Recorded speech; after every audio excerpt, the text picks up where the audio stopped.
In the loud, spectacular world of 1980s pro wrestling, one guy was simply the total package. He had the looks of a movie star, a body that looked like it was carved from granite, and a connection with the crowd that was pure, unfiltered electricity.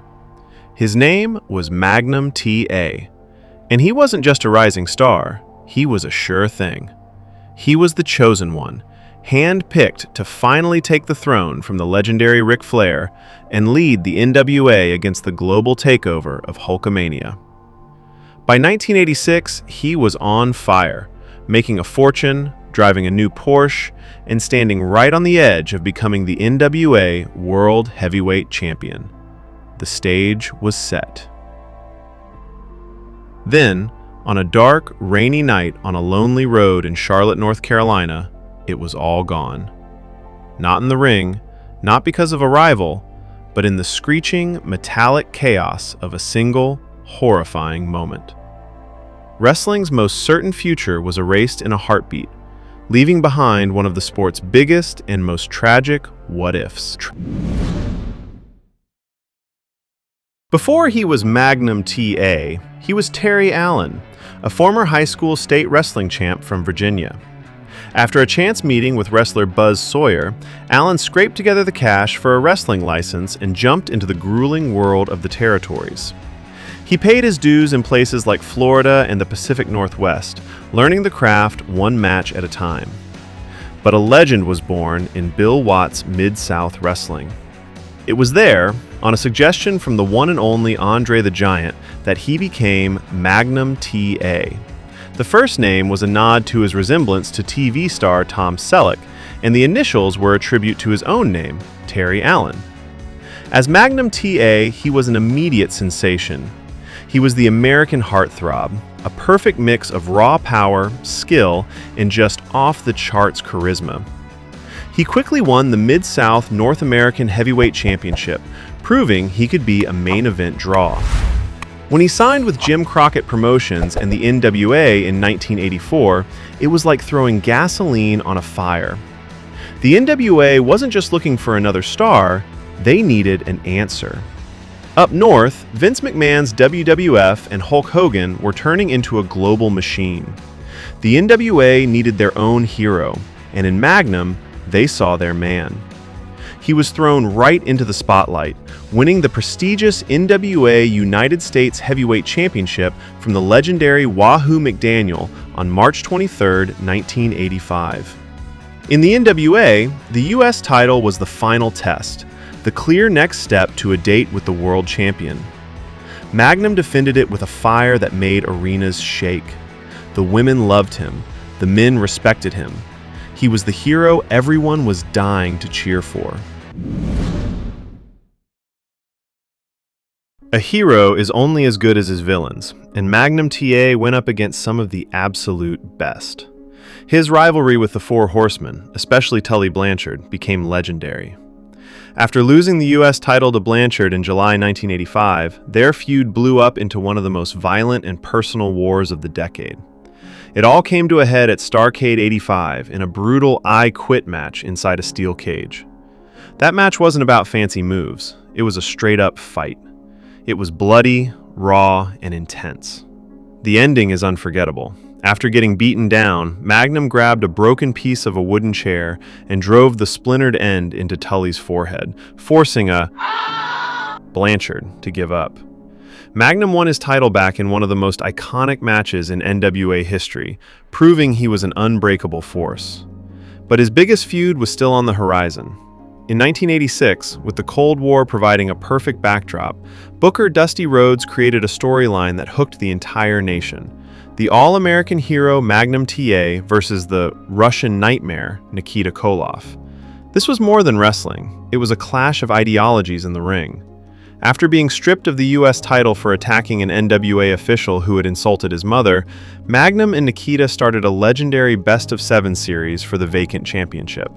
They fought in Texas death matches, Russian chain matches, and bloody cage matches.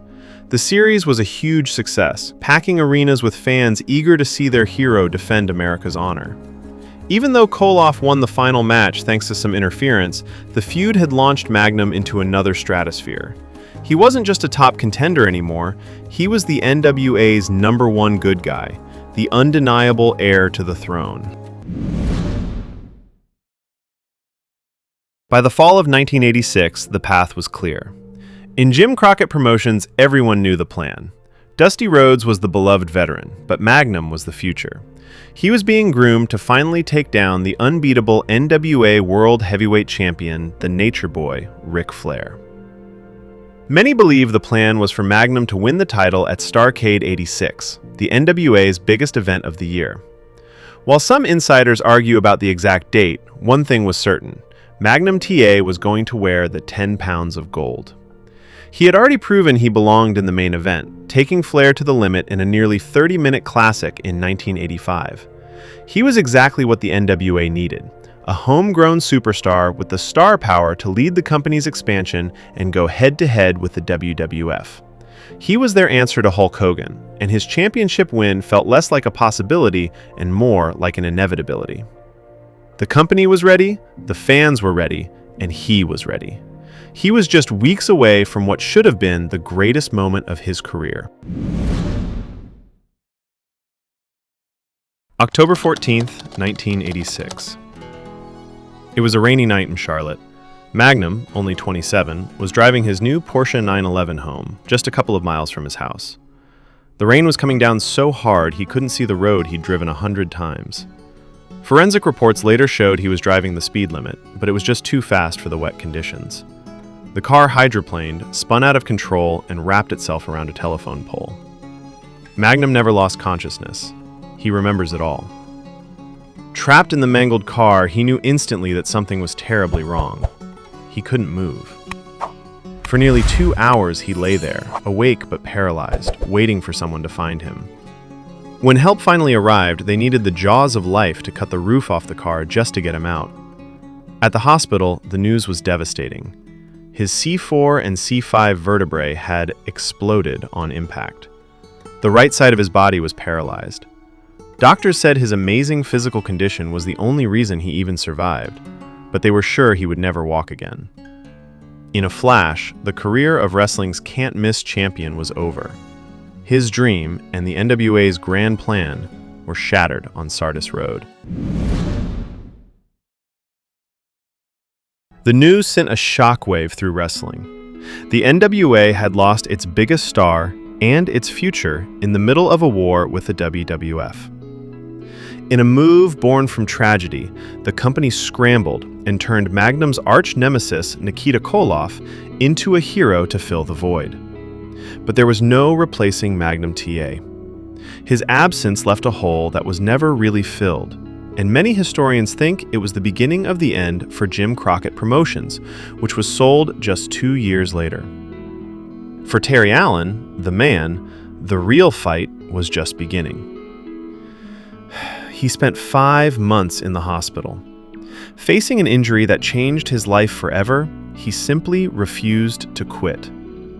In one of the most emotional moments in wrestling history, just months after being told he'd never walk again, Magnum T.A. made his way to the ring at the 1987 Crockett Cup. Walking slowly with a cane, he embraced his old mentor Dusty Rhodes and his former enemy Nikita Koloff, the man who took his spot, in a moment of pure, unscripted emotion that brought the whole arena to its feet. Today, the story of Magnum T.A. is wrestling's greatest what if. What if it hadn't rained that night? Would he have beaten Ric Flair and led the NWA into the 90s?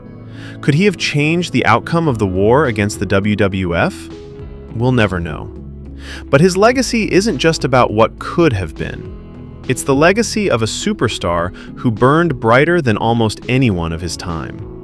It's the legacy of classic feuds and matches that are still celebrated today. And most importantly, it's the legacy of Terry Allen, a man who faced an unthinkable tragedy and chose to fight. He never won the World Championship, but by fighting back and rebuilding his life, he showed everyone what it truly means to never, ever quit. Magnum T.A.'s story is a powerful reminder of how fragile life can be, but also of the strength of the human spirit. What are your favorite Magnum T.A. memories or matches? Let us know in the comments. And if you enjoyed this story, make sure you hit that like button and subscribe for more deep dives into wrestling history. Thanks for watching.